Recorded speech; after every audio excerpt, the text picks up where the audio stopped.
আসসালামু আলাইকুম, কেমন আছেন আপনারা? সবাইকে গুড আফটারনুন। তো চলে আসলো একটা ভালো সুন্দর একটা জায়গা দেখেন। এই দেখে রাস্তার মাঝখানে এই জায়গাটাতে আপনি দেখতে পাচ্ছেন, এটা কিন্তু এটা দু সাইডে কিন্তু রাস্তা, ঠিক আছে?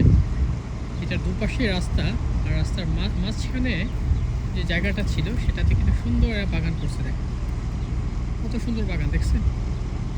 দেখেন আপনারা, তাহলে বুঝতে পারবেন। মানে আসলে মানুষের প্ল্যানিং যদি অনেক সুন্দর হয় না, তাহলে সব কিছুই সাজানো গোছানোভাবে তৈরি করা যায়। দেখেন আপনাদেরকে দেখাই, যদিও আমি কম্পেয়ার করতেছি না, কারণ মিডল ইস্টের দেশগুলো জনমানব এত বেশি না, যেটা বাংলাদেশে প্রচুর পরিমাণ। সেই ক্ষেত্রে হয়তো বা দেখা যায় আর কি আপনার মানে লোকজনের একটা ইয়ে থাকে, একটা টাকা পয়সা থাকে, জনসংখ্যার হার খুবই কম এখানে। এই যে কি সুন্দর পানি দেওয়ার ব্যবস্থা আছে, দেখুন পানি দেখছে, পানি দিচ্ছে অল্প অল্প করে, নির্দিষ্ট পরিমাণ দূরত্বে এরকম পানির জায়গা আছে। দেখেন এই সাইডেও একটা আছে, দেখেন সাইডেও একটা আছে, এই দূরত্বে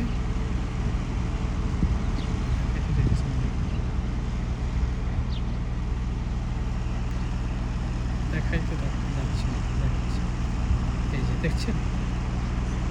তো আপনাদের কাছে পানি দেওয়া হচ্ছে সুন্দর করে। আপনার দেখতেই পাচ্ছেন এদিকে জনমানব নেই বললেই চলে, ঠিক আছে? এটা এমন একটা এরিয়াতে আমি আসছি, নতুন এরিয়া, এটা আমার নতুন কোম্পানির নতুন এরিয়া। বাট আজকে এরিয়াতে আসলাম, তো এখানে একটা মসজিদ, অনেক বড় মসজিদ, বাট জানি না এখানে মুসল্লি কোথেকে পায়, কারণ মানে বেশি একটা মানুষ টানে দেখা যায় না। দেখেন আপনাদেরকে দেখাইলেই বুঝবেন, এই দেখেন বাড়িঘরগুলো কেমন। এখানে আরেকটা মসজিদ আছে, এটা কিন্তু আরেকটা মসজিদ, এটা হচ্ছে আরেকটা মসজিদ, দেখাই আপনাদের।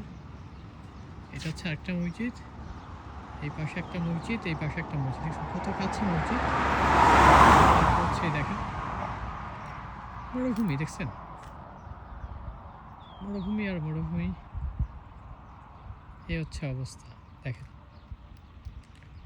আর এই হচ্ছে একটা পানির পাম্প, এটা পানি, এটা উপরে পানি সংরক্ষণ করে রাখে, টাওয়ারের মতোই।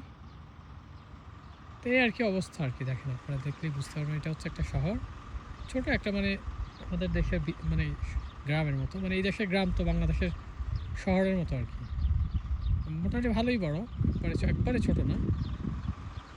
আমরা বের হয়ে আসছি শহর থেকে, এই হচ্ছে রাস্তার মাঝখানে আরেকটা পার্ট, এখানে ক্রসিংয়ের জন্য আলাদা ব্যবস্থা করা হয়েছে, খুব সুন্দর আর কি।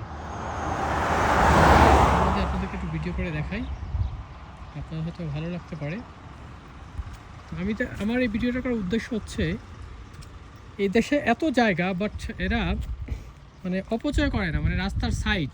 আমি বিশেষ করে ম্যাক্সিমাম, আমি প্রায় 8-9 বছর আছে, 9 বছরের মতো আছে এই দেশে। এরা দেখেছে আপনার রাস্তার সাইডগুলো এরা অপচয় করে না, গাছপালা দিয়ে পরিপূর্ণ করে রাখে, কত সুন্দর লাগছে দেখেন। এরকম গরমের একটা দেশ, যেখানে বৃষ্টি হয় না, মানে খরাপ্রবণ দেশ, সেখানে তারা এই সুন্দর গাছ লাগিয়ে কি সুন্দর ওদের ওদের মানে রাস্তাঘাটগুলো কত সুন্দর করে সাজিয়ে রাখে। দেখেন অক্সিজেনের ঘাটতিটাও পূর্ণ হয়, সৌন্দর্যতাটাও বৃদ্ধি পায়, প্লাস প্রাকৃতিক একটা পরিবেশ সৃষ্টি হয়। এখানে কিন্তু বিকেলবেলা মানুষ ঘুরতে টুরতে আসে, বসে এই ঘাসের মধ্যে, মানে খাওয়া দাওয়া করে, চাটা খায়। হ্যাঁ, আমাদের দেশের অবস্থাটা একটু দেখেন, কত রকম গাছ আমাদের দেখে তো গাছও নাই, শুধু এই লম্বা লম্বা খেজুর গাছ, আর হচ্ছে এই ধরনের গাছগুলো যেগুলো আমেরিকার থেকে নিয়ে আসছে, এগুলো কিন্তু আমেরিকান গাছ, এগুলো কিন্তু এই দেশে ছিল না, ঠিক আছে? আজ থেকে হয়তো 15-20 বছর আগে এই দেশে ছিল না, জাস্ট এরা আমেরিকা থেকে এনে বীজ এনে এখানে রোপণ করছে আর কি, রোপণ করার মাধ্যমে এই গাছগুলো হয়েছে আর কি। যাই হোক, আসলে বাংলাদেশ তো বাংলাদেশি, বুঝেন নাই? আমরা মানুষ যদি সচেতন না হই, কোনো সরকারি বাংলাদেশকে ডেভেলপ করতে পারবে না, কোনো সরকারি পারবে না। সবার আগে আমাদেরকে সভ্য হতে হবে, আমাদের নিজস্ব যার জায়গা থেকে সচেতন হতে হবে। হ্যাঁ, যে দেশকে ভালোবাসার মতো সেই ধরনের ইচ্ছা শক্তি থাকতে হবে, কেমন? তাই সবাই ভালো থাকে, দূর প্রবাস থেকে সবাইকে সালাম এবং শুভেচ্ছা। দোয়া করি সবাই পরিবার নিয়ে সুস্থ থাকেন, এই দোয়াই করি। আমাদের জন্য দোয়া করবেন, আল্লাহ পাক যেন আমাদেরকে শারীরিকভাবে মানসিকভাবে সুস্থতা দান করে, এটাই সবাই দোয়া করবেন, কেমন? আসসালামু আলাইকুম।